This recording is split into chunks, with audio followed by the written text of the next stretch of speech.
Take a breath and let it settle in your chest like a warning. You are not as free as you tell yourself you are, and the most painful part is this. You cooperate with the cage without even realizing you're holding the door open from the inside.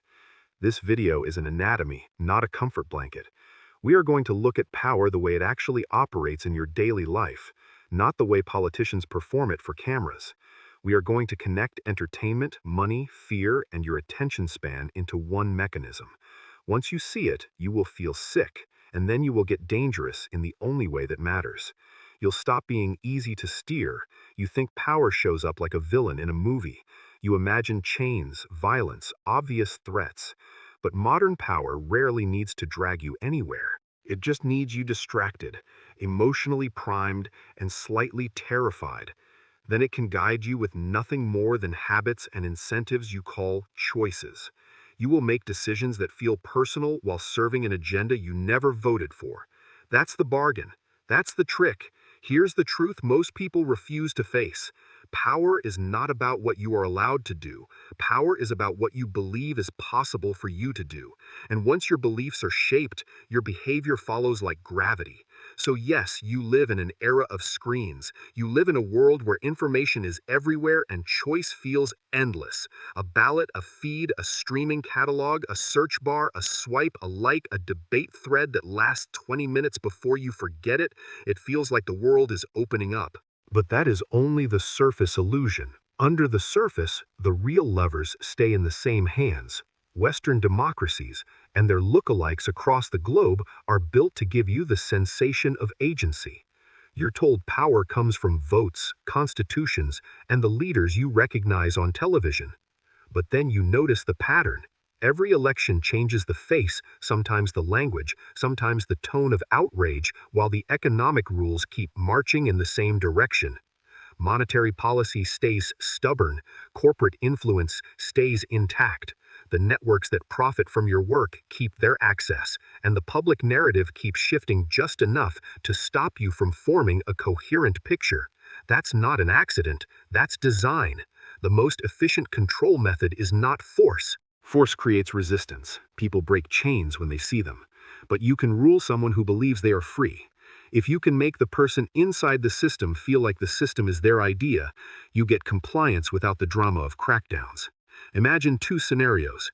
In the first, you chain someone's body. They will dream of escape, even if it takes years. In the second, you chain their mind with the belief that they are choosing. They will defend their cage as if it is their identity. They will police each other's boundaries. They will call dissent extremism, as if the cage is the natural order of things. To pull that off, the system uses two tools that work like opposite hands. Entertainment as anesthesia, fear as guidance, pleasure to distract, panic to direct. Both are delivered through the same channels you think you use for fun, news, and connection. And because the modern world is addicted to instant stimulation, the anesthesia hits faster than ever. It doesn't wait for you to be tired. It makes you tired on purpose, then serves you a dopamine loop to numb the tiredness. You scroll because you feel uneasy. You binge because you feel empty. You argue because you feel powerless. The loop is emotional, and the system profits from that emotion either directly or indirectly. This is why bread and circus matters. The phrase sounds old, almost childish, but the mechanism is timeless. Empires learned long ago that you can prevent rebellion by feeding people and occupying their attention. Rome did it with free bread and gladiator blood. Today, the blood is symbolic, and the bread is credit. Fast, cheap food, credit traps, subscriptions, installment plans, devices you cannot repair, upgrades you cannot resist. The debt becomes a leash that tugs quietly every month. Meanwhile, the circus is endless. Hollywood, streaming platforms, short-form video, viral drama, influencer wars, sports that act like religion with commercials, and games that train your brain to chase rewards on a schedule. The point is not to create happiness. The point is to prevent your mind from becoming still enough to ask the real questions. When your attention is hijacked by constant novelty, your cognitive capacity gets drained. Your brain becomes a factory that runs on stimulation instead of insight. You no longer have the energy to track how laws change, how taxes are used, how bailouts work, how wage growth decouples from wealth growth. You become too busy consuming to notice you are being managed. Even if you believe you are informed, the structure of information can still keep you asleep. You can watch 1,000 hours of content and remain strategically ignorant, because entertainment is not only what makes you feel good, entertainment is what makes you feel certain without understanding. A reality show replaces political complexity with personality conflict. A scandal becomes a narrative you emotionally react to instead of a policy you investigate. Economic decisions become background noise behind celebrity drama. You are trained to process the world as storylines, not systems. And the more you treat reality as entertainment, the less truth matters. Feelings matter, sides matter, identity matters. But analysis gets framed as boring, elitist, or hopelessly complicated. Now add fear to the mix. Anesthesia works, but it is never enough on its own. Fear makes the system resilient because fear bypasses rational debate. When people are afraid, they don't build arguments. They look for protection and authority. They want an adult in the room. They want a father figure or a savior. Fear doesn't need to be constant terror. It can be low-grade anxiety, delivered in daily doses, the kind that lives in your body even when nothing is happening. Job insecurity, rising prices, health scares, algorithmic harassment, public humiliation, threat narratives that feel urgent because your feed tells you they are. If the system can make you afraid of the wrong things, it can also make you accept the wrong solutions. This is where the classic sequence comes in. Problem, reaction, solution. It's not a conspiracy theory. It's a psychological pattern that shows up whenever powerful institutions need compliance without overt coercion. First, create or amplify a crisis. It can be a financial shock, a war somewhere else, a mysterious environmental threat, a technological disruption that makes you feel vulnerable, or a threat you can't verify but that your emotions immediately accept. Second, magnify the crisis through media. Make the uncertainty feel like certainty. Turn dread into spectacle. Feed people with outrage until panic becomes a civic mood. You watch politicians respond with urgency because the public has been primed to demand action. People chant for protection because they feel cornered. Third, deliver a pre-made solution that benefits the existing power holders. It often looks like security, regulation, or convenience. It often means more surveillance, more control over privacy, more ability to track and score behavior, more authority granted to institutions that cannot be punished when they abuse it. And the public often agrees because the fear makes consent feel like safety. Think about the shifts in privacy after major terror events. People traded boundaries for reassurance. They allowed expanded monitoring because the alternative felt too dangerous to imagine. Think about financial crises. People were told the economy would collapse without emergency actions, and then emergency actions became normalized. Bailouts redistributed risk and loss upward, while everyday people absorbed the long-term damage. Fear is a machine that turns citizens into applicants for permission. It makes you beg the system to protect you from problems it partially engineered, amplified, or at least benefited from. And when you beg, you surrender leverage. At this point, you might ask, how can any of this work at scale? How can power rule millions without constant violence? Because it doesn't rule you directly. It rules the environment your decisions live in. It modifies incentives, shapes narratives, and builds platforms where your behavior is measured and predicted. It converts your life into data, then uses the data to steer the future. In the past, power ruled through presence. Soldiers, police, direct intimidation. You could see the force that could hurt you. Now power increasingly rules through observation. You don't always feel the threat, you feel the possibility of consequences. And when consequences are probabilistic, you behave like you're being watched anyway. This is what makes surveillance so powerful. Not because every camera captures everything, not because every algorithm is perfectly accurate, but because humans adapt. You learn the world punishes certain behaviors and rewards others, and soon you become your own censor. That's the end of rebellion. Not because you are physically unable to fight, but because you psychologically pre-calculate your compliance. You stop yourself before you even speak. The most advanced version of control turns into a scoring culture. Social punishment becomes invisible. but real. A slight deplatforming, a shadow banning, a credit risk model, a background check you never see, a job screening system you cannot appeal, a network that quietly decides who gets opportunities.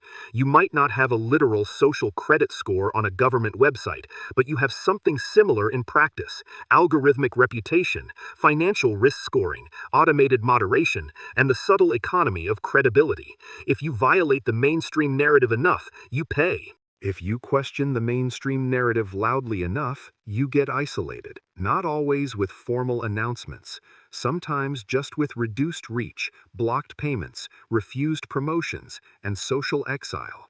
That's a digital execution, not with a body, but with a future. You are not locked in a cell. You are locked out of the pathways that keep you alive.